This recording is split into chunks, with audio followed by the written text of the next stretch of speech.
Hello students, welcome to your class. मैं हूं अनुष्या, आपकी सोशल साइंस टीचर। एंड आज के क्लास में हम लोग अग्निपथ स्कीम के बारे में समझने वाले हैं। पिछले कुछ दिनों में आप लोगों ने अग्निपथ स्कीम के बारे में बहुत कुछ सुना होगा न्यूज में, एंड आप लोगों ने ये भी सुना होगा कि इस स्कीम की वजह से इंडिया के अलग अलग पार्ट्स में वायलेंस हो रहा है। जैसे कि ₹700 करोड़ का रेलवे डैमेज हुआ है, 60 ट्रेन्स को जला दिया गया है, 11 इंजन्स को जला दिया गया है, एंड अलग अलग पार्ट्स ऑफ इंडिया में वायलेंस चल रहा है। इस टाइप की इमेजेस आपको न्यूज में, इंटरनेट में, हर जगह सोशल मीडिया में भी दिख रही होंगी। तो सबसे पहले तो चलो ये समझते हैं कि अग्निपथ स्कीम क्या है। अगर हम फिलहाल अपने आर्मी की बात करें तो हमारे आर्मी में एवरेज एज है 35। हमारी गवर्नमेंट इस चीज को चेंज करना चाहती है। हम लोग चाहते हैं कि हमारे आर्मी में थोड़े और यंग लोग आए। इसी के चलते अग्निपथ स्कीम को इंट्रोड्यूस किया गया था। इस स्कीम में एज लिमिट क्या है, 17.5 से लेके 21 ईयर्स ओल्ड। फर्स्ट ईयर के लिए एज लिमिट को थोड़ा बढ़ा दिया गया है, 23 तक कर दिया गया है। इस स्कीम के थ्रू हम लोग क्या करना चाह रहे हैं, हम लोग ऑफिसर्स और जवान के बीच में एक न्यू रैंक क्रिएट करना चाह रहे हैं। पहले के 6 मंथ्स ट्रेनिंग कराई जाएगी और बाकी बचे हुए 3.5 ईयर्स में एक्टिव सर्विस कराया जाएगा। अगर हम फाइनेंशियल पैकेज को देखें इस स्कीम में, तो फाइनेंशियल पैकेज कुछ इस तरीके से है। एनुअल पैकेज की बात करें तो फर्स्ट ईयर में अप्रोक्सीमेटली ₹4.76 लाख दिए जाएंगे। ₹48 लाख का लाइफ इंश्योरेंस भी इसी में ही इंक्लूडेड है। ओवरऑल अगर हम देखें तो मनी के टर्म्स में भी ये स्कीम हमारी पुरानी स्कीम से बेटर है। पर अगर ऐसा है तो इतना सारा वायलेंस हमारे इंडिया में क्यों चल रहा है?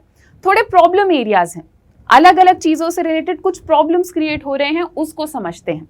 इंडिया में एक दिक्कत ये है कि कोविड के चलते लास्ट 2 इयर्स से कोई रिक्रूटमेंट नहीं हुई है।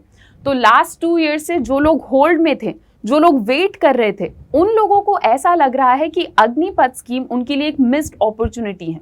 उन लोगों को जल्दी से क्लैरिफिकेशन नहीं दिया गया कि उनका क्या होगा। ओल्ड स्कीम के चलते हुए जो 2 साल से रिक्रूटमेंट पॉज की गई थी, उस रिक्रूटमेंट का क्या? एक तो इस वजह से वायलेंस हो रहा है। अग्निपथ स्कीम में यह भी कहा गया है कि 4 साल के बाद सिर्फ 25% अग्निवीर्स को आर्मी में रिक्रूट किया जाएगा। तो बाकी के 75% बचे हुए लोगों का क्या होगा? लोग अक्सर आर्मी को एक लाइफ टाइम जॉब की तरह देखते हैं। जैसे गवर्नमेंट जॉब जब लोगों को मिलती है तो लोगों को लगता है कि हमें लाइफ टाइम सिक्योरिटी चाहिए, पर अग्निपथ स्कीम में वो चीज मिसिंग है। तो 25% लोगों को आर्मी में रिक्रूट कर दिया जाएगा, बाकी के 75% लोग वरिड हैं कि बाकी लोगों का क्या होगा। कुछ लोगों का ये भी मानना है कि अगर आप बाकी के 75% लोगों को 4 साल ट्रेनिंग दे रहे हो आर्मी की, और 4 साल के बाद ऐसा भी तो हो सकता है कि सारी ट्रेनिंग लेके वो किसी एक्सट्रीमिस्ट फोर्स को ज्वाइन कर लें और वायलेंस करने लगे इंडिया के खिलाफ।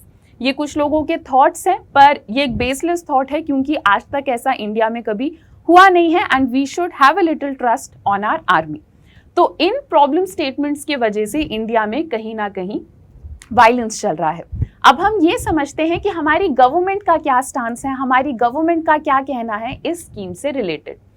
हमारी गवर्नमेंट ने ये कहा है कि इस स्कीम को हटाया नहीं जाएगा, विड्रॉ नहीं किया जाएगा, क्योंकि फिलहाल हमारे आर्मी में रिफॉर्म, बदलाव आना बहुत ज्यादा जरूरी है। एंड अग्निपथ स्कीम उसी रिफॉर्म की तरफ एक कदम है। गवर्नमेंट ने साथ ही साथ ये भी कहा है कि बाकी के जो 75% लोग बचेंगे, उनकी टेंशन मत लो, उनको एंकरेज करने के लिए अलग अलग चीजें प्रोवाइड करी जाएंगी। तो ये गवर्नमेंट का स्टांस है। चलो अब जल्दी से समझते हैं कि what is the way ahead, मतलब मेरा ओपिनियन क्या है इससे रिलेटेड। पॉइंट 1, गवर्नमेंट को क्रिटिसाइज करना हमारा हक है। इनफैक्ट डेमोक्रेसी की यही ब्यूटी है कि हमें जब भी लगता है कि हमारी गवर्नमेंट गलत है, हम ओपनली ये बोल सकते हैं। पर वायलेंस के थ्रू ये बोलना गलत है। तो गवर्नमेंट को क्रिटिसाइज करो, गवर्नमेंट के स्कीम को क्रिटिसाइज करो, उसमें कुछ गलत नहीं है, पर वायलेंस चूज करके गवर्नमेंट को क्रिटिसाइज करना, that is very wrong. Secondly, यहाँ पे गवर्नमेंट को भी अपने तरफ से क्लैरिफिकेशन देने की जरूरत थी। इंडिया एक बहुत ही डाइवर्स कंट्री है। इंडिया में जब भी कोई डिसीजन लिया जाता है या पॉलिसी या स्कीम बनाई जाती है, तो बहुत ही कॉशियस तरीके से उस स्कीम को इंट्रोड्यूस करना चाहिए।